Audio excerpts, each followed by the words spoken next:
Hey, welcome back to your favorite show, the best show ever, and that's what our viewers say. So, hey, welcome to Gels on Sports, and I'm Mike, and Zach is here tonight. We got all the stuff you could ever want to know about right freaking here, one-stop shopping. This is the place. How's it going, buddy? Doing all right. A little tired. I did a lot of homework today, Yeah, but getting it done. yeah, I got a lot of stuff done. That's good. So, we're going to dive right into it. College football's in full swing. The NFL starts Thursday night. This is going to be more college focused here. We'll touch a little bit on the NFL later on, but it's always interesting how people overreact to stuff, you know. And you go ahead and take the lead on that one.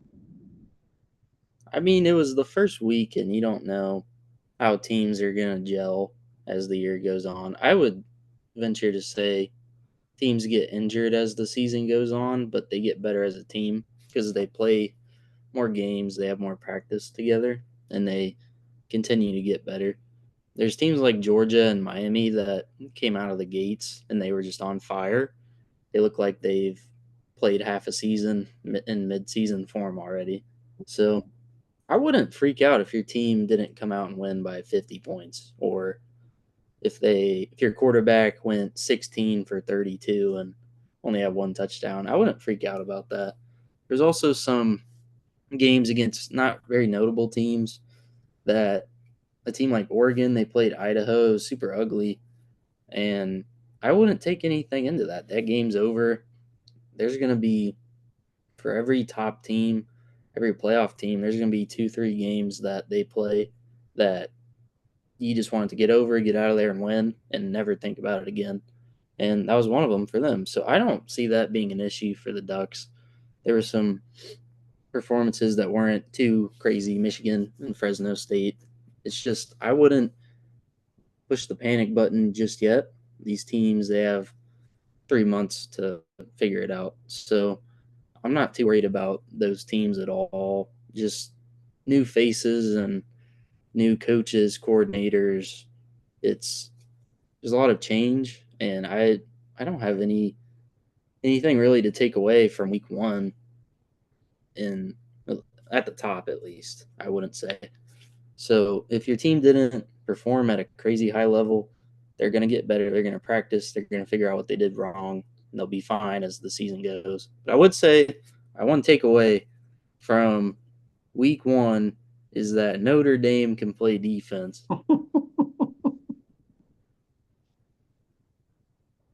That's true, man. Notre Dame came out and handed it to Texas A&M, and that's not anything unusual. Texas A&M gets it handed to them quite often, and the Notre Dame looked really good. I do think that it's a cliche to say this is Georgia's world and everybody else is just a team out there, but they handled Georgia just essentially with these Georgia. They handled Clemson essentially with these, and what does that mean for the rest of the year? I don't know. I've already read some of these overreactions that Clemson's done, and the ACC sucks, which it pretty much does because Florida State lost to. um, but the some of the other teams up there at the top, like in these parts out here, Michigan, Ohio State.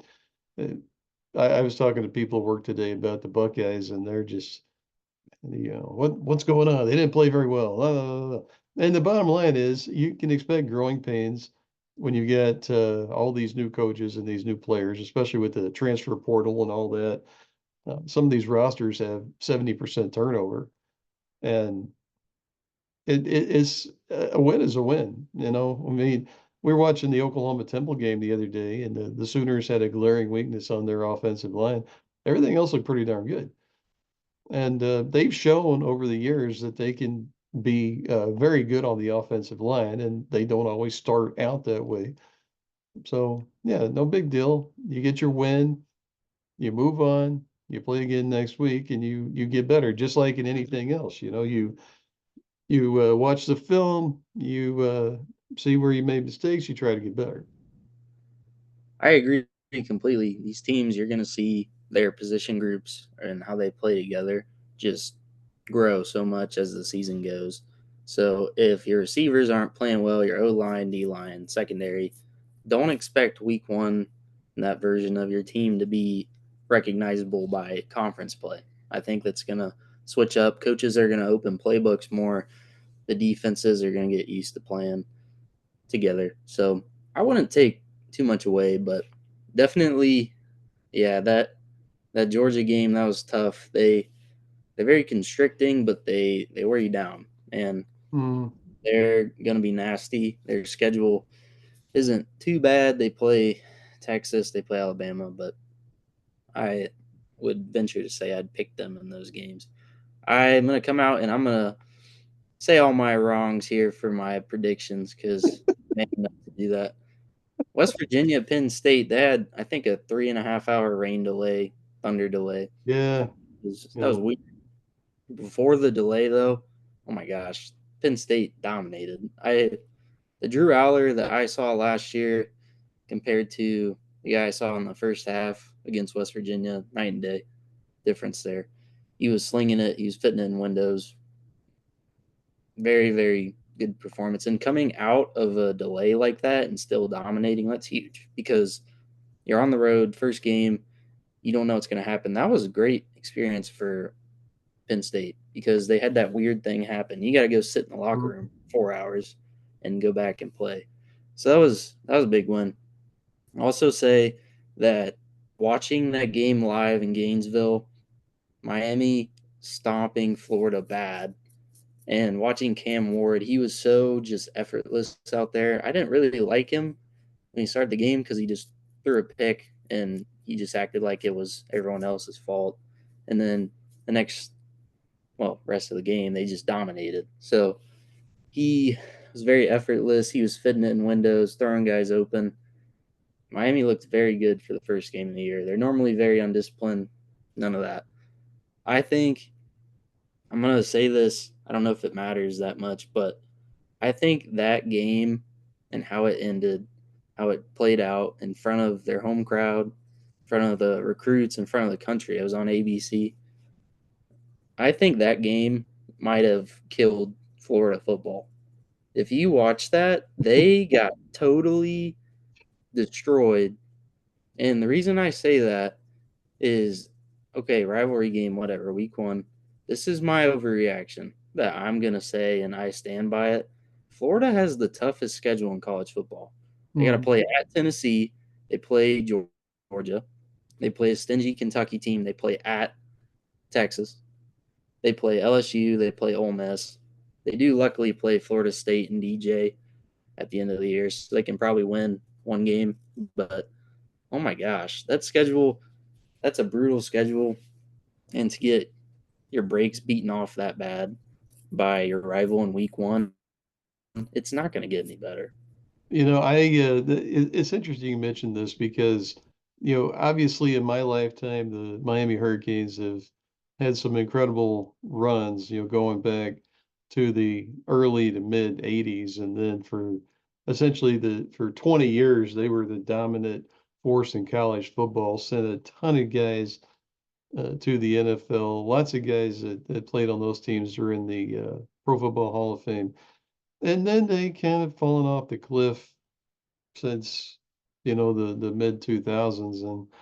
And it seems like every other year you hear about them, you hear about like Nebraska, they're back, they're going to be back better than ever and all that. They always kind of you know fall off the cliff.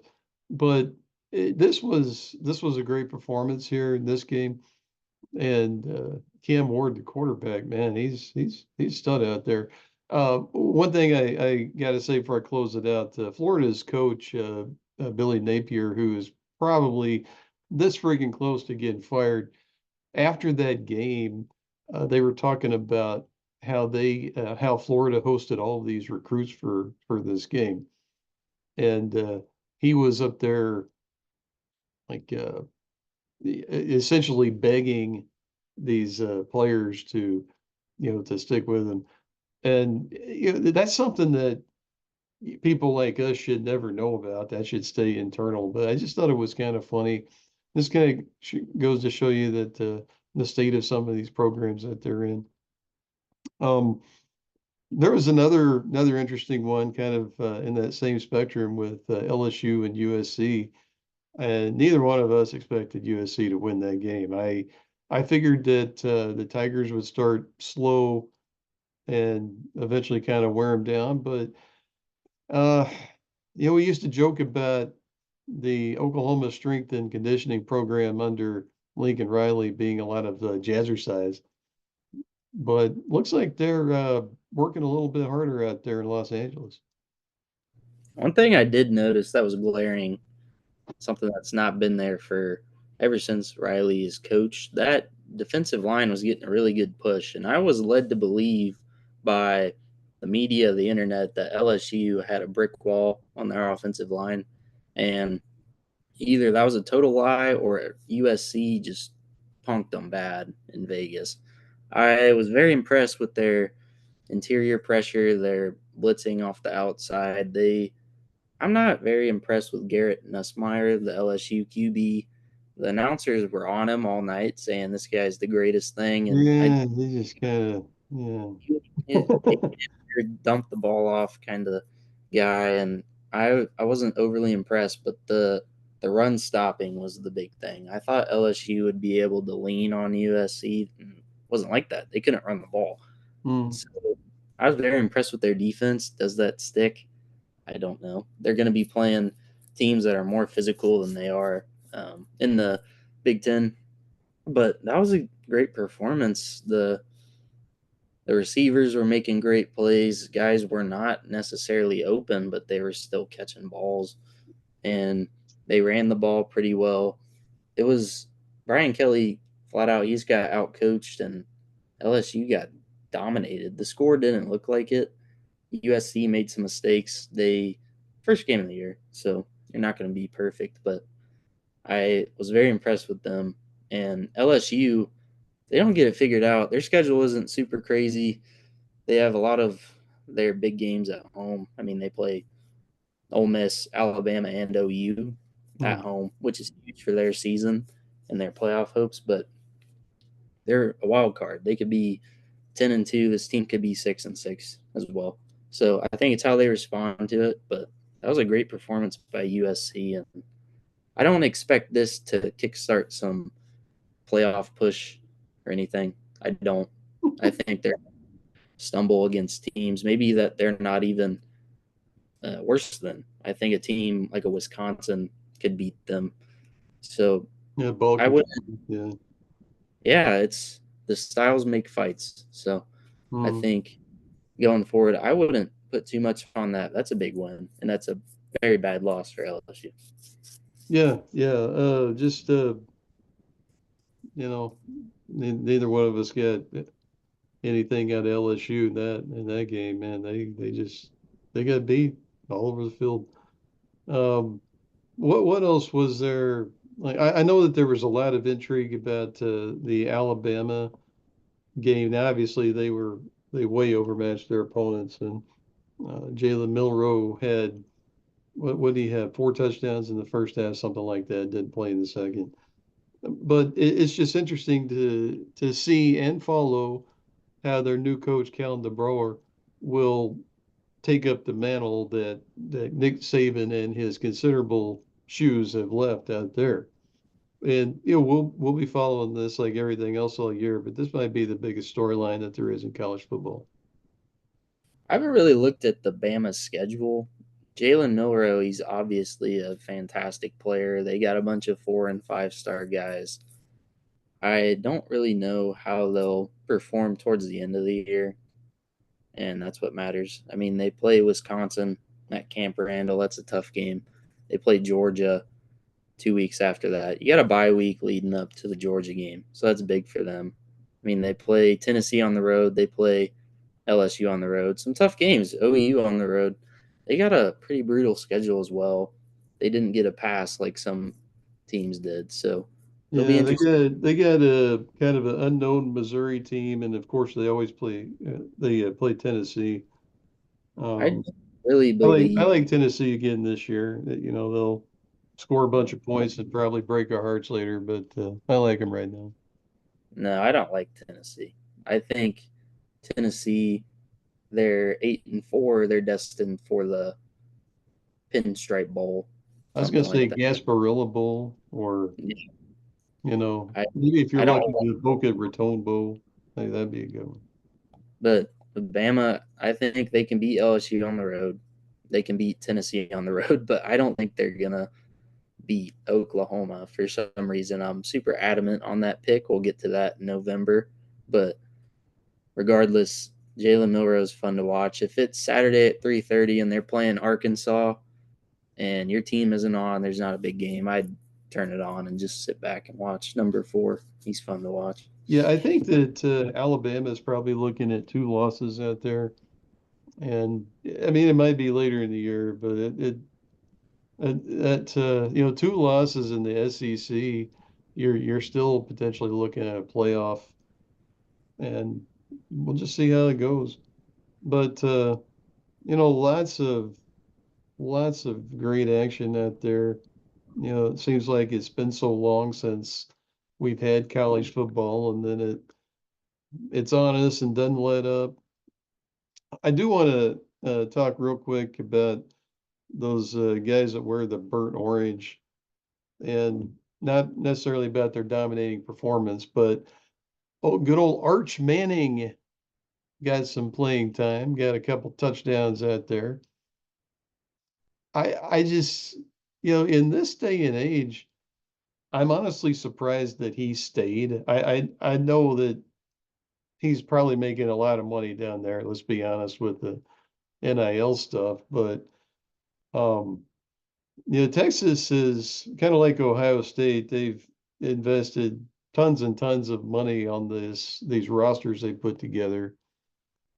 And yeah, I want to see them. Actually, I want to see both of those teams burn. I don't, as you all know, I don't care for either one of them.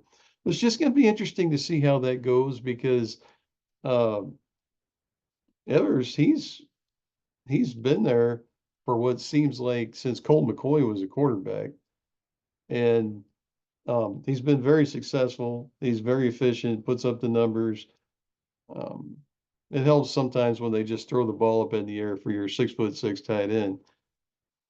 But um, just be interesting to watch because obviously Arch Manning is he the real deal? We don't know. The sample size is tiny on the guy, but Longhorn fans are pretty fickle about things, and it won't take much for them to kind of in the stands, Arch, we want Manning or whatever. You think that's going to happen? I think leading into the Michigan game, you have a Michigan team that has a quarterback problem, and Texas is not a team that does. Hmm. I think Quinn Ewers is a great quarterback. As you said, he's very efficient. I don't think this is something that's going to happen personally. Texas, they might stumble against number 1, but OU, Georgia, whatever. Besides that, they're going to win most of their games, or they should. I don't think there's going to be some sort of run this guy out of town attitude with the first QB that's made Texas worth a damn in a long time. So I don't think that's going to happen. Yeah. I think leading into next week, though, that game, Michigan, Texas at Michigan, I think that Texas is set up better for this because they have more continuity right now. Michigan was trying to run that 2 QB system. They did run that the first year that they made the playoff and won the Big Ten a couple years back, but that's just they're getting baptized really fast with this game being in week 2. They don't have time to figure it out. They're in practice tomorrow, the next day, the day after that. They got to figure it out. They got to know who's going to be back there. You can't have these packages where one QB comes in and he runs every time he comes in because Texas, is going to know that. They're going to stack the box and be ready for it. And when the other QB comes in, you know they're going to throw it. You can't have that. They got to find their guy and stick with them for this game at least. Figure it out against some goofy team that they play later on. But no, they got to figure that out. I think Texas is going to go in there and they're going to come out and get in rhythm fast because that's what they do. Those short dink and dunk to the tight end, the wide open check down to the running back, stuff like that. They'll set up the play action over the top. My only thing is Quinn Ewers. I think he's very efficient, but he makes some bad choices. And that Michigan secondary is probably up there with Notre Dame, I'd say, in the country. So that game could be interesting. And as we know, Texas wears down. They haven't fixed that. Their program has risen the last 2, 3 years, but their strength and conditioning is not. They still get tired. They get bullied late in the game. So if Michigan can sustain some 9, 10, 11 play drives, get touchdowns on those drives, they can make Texas very tired. And that defensive line, they're going to be gasping for air. I think their secondary can definitely force Ewers into some picks. And I think this game rides on Michigan finding their QB. But if they don't and they come out and have trouble, then I think the Horns might blast them pretty bad.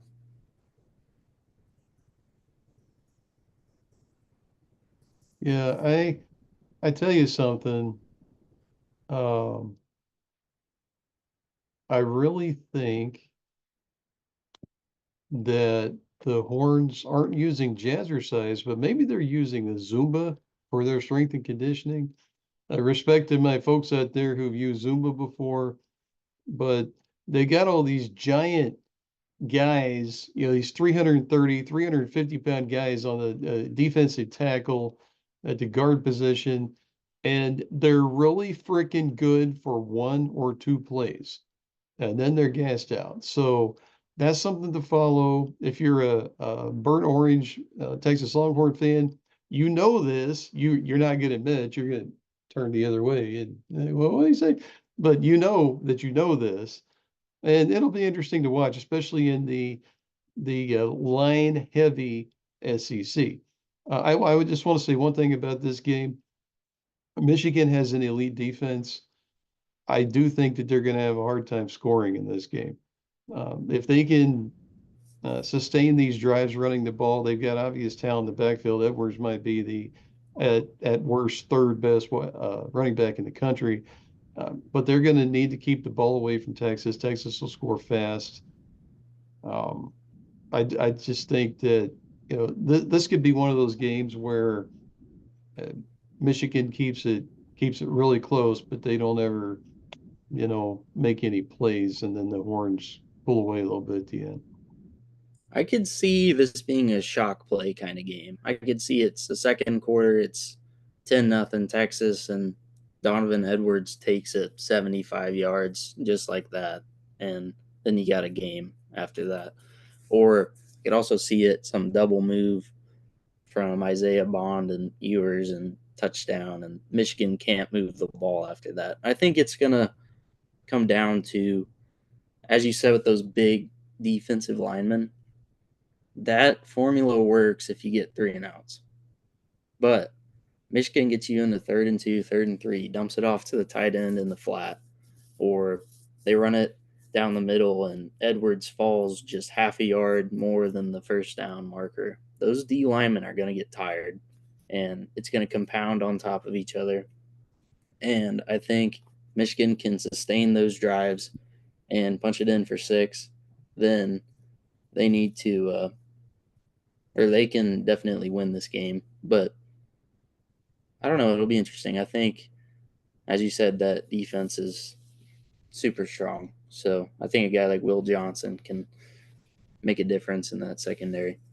Yeah, we'll see. It's going to be fun to watch. I want to circle back to the Oklahoma Sooners. They play Houston this weekend, and another night game down at the Palace on the Prairie. Sooners should be favored by an awful lot. I haven't looked it up. I'm looking it up right now. Um, Cool uniform.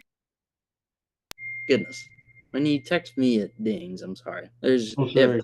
forums this week though Yeah, for bet. I texted you. Uh, just yeah, the Sooners are a 30-point favorite in this game. Um, yeah, just want to see some better offensive line play. I think they're solid every place else. I agree.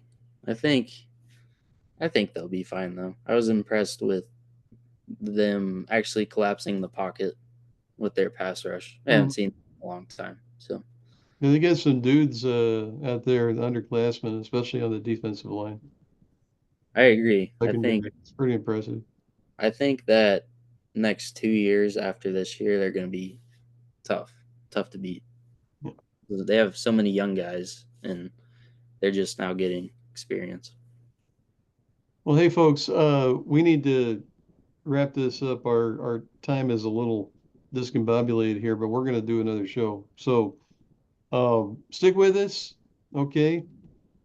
Jaws on Sports will be right back with you here in just a few. Thank you.